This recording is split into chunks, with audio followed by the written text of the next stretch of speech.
It was not long ago, perhaps just 50 years, that the ABC Islands remained isolated in the vast Caribbean Sea.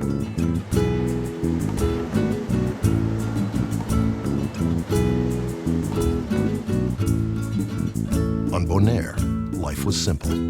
There were only a handful of cars. Donkeys provided most of the transportation. There was no air service. The unceasing remoteness of the island spurred on its people to reconnect with their neighbors and the world.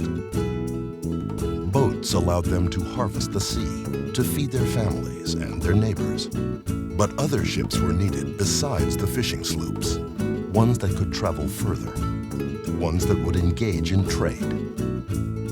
Impressive schooners were built. They had names of strength and mystery. Niagara, Lourdes, and Neerlandia. These two-masted beauties sailed to the ABC Islands and beyond. Jamaica, the Dominican Republic, South America.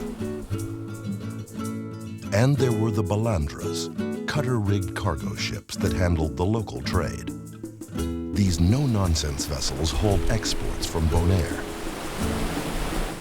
Charcoal, farm animals, and salt. And they returned with scarce goods not available on the island. Essentials like clothing, fuel, canned food. But perhaps more importantly, these reliable boats united families and friends. They transported people, packages, and post between the ABC Islands. This unofficial fleet was essential to Bonaire's well-being, its economy, and its culture. The last of the sailing cargo ships built on the island was Stormvogel, or Stormbird. Martin Felida hired local boat builder Echi Krana to craft the 45-foot cutter. And in 1951, it was launched from the shores of Playa Pabo, directly in front of Felida's family land. The entrepreneurial skipper had secured a lucrative contract to transport propane tanks from Curaçao to Bonaire. Later, when an engine-powered freighter forced Felida out of the propane trade, he began bringing fish back from Venezuela's offshore islands for sale at his home port. But Stormvogel also hauled goats and goods between the islands.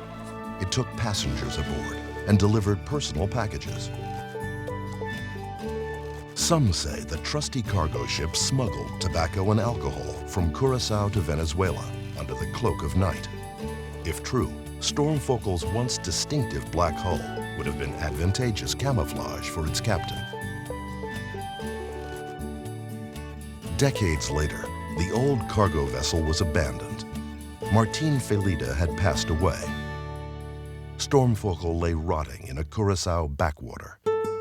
But in 2014, Fundación Patrimonio Marítimo Bonaire, the Bonaire Maritime Heritage Foundation, rescued the boat and pulled it to land. She now rests back on Bonaire, where an extensive restoration has begun. Other than a handful of historic photographs and a few aging sailors, this old boat is all that remains from that grand age of sail. Stormvogel now begins the next chapter of its long life. It will become a maritime heritage center, eventually a floating one, where youth will learn sailing, navigation, and marine safety. But perhaps most importantly, the boat will serve as a cultural touchstone, a rare chance for the community to reconnect with its rich, colorful past. We urge you to generously support this worthwhile project.